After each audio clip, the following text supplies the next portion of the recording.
So it's no surprise to me that they haven't lost a game in the past month or so, but a very impressive basketball team so far in this season. Yeah, this has got to be the story of the year, right? 13-2, the top of the Eastern Conference, and it starts with Cade Cunningham and JB Bickerstaff. And you know how I feel about JB Bickerstaff. He got a raw end of the deal in Cleveland. Obviously, last year they had a spectacular year. Atkinson wins Coach of the Year. That team, though, had a lot more talent. That team had a lot more pieces. You look at this Pistons team. It's Cade Cunningham, and it's a bunch of dogs that just play hard, that defend at the second defensive rating in the NBA.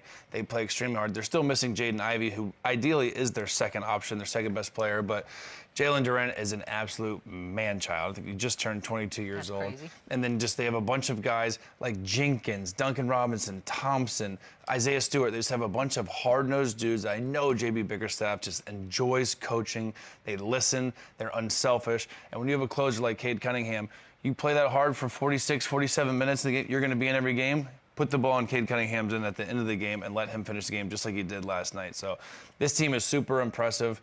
They do it all. They're not going to blow you away with talent, which is even more impressive to me because you look at the Eastern Conference, look at the Knicks roster, look at Philly's roster, look at Milwaukee's. On paper, this team's nowhere near that, and that means nothing because they just go out there and they play hard and they have Cade Cunningham. Yeah, the only thing that worries me about Detroit is their bench and their bench scoring. They have guys that can defend coming off the bench, but they don't have a lot of guys that can score that basketball.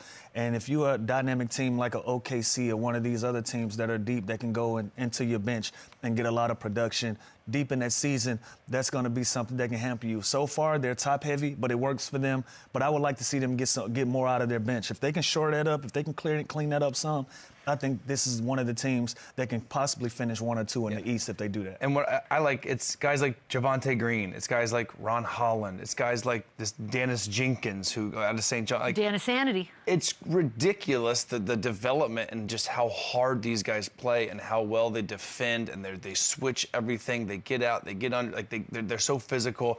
So it's super impressive because, again, a lot of times teams just stack their roster. Look at the Clippers right now, like on paper, like talent and names. This team is the opposite, and they are running away with the Eastern Conference. It's also 2 years ago. That was the worst run Coach ever. of the Year, JB Bickerstaff. It's a pretty cool turnaround.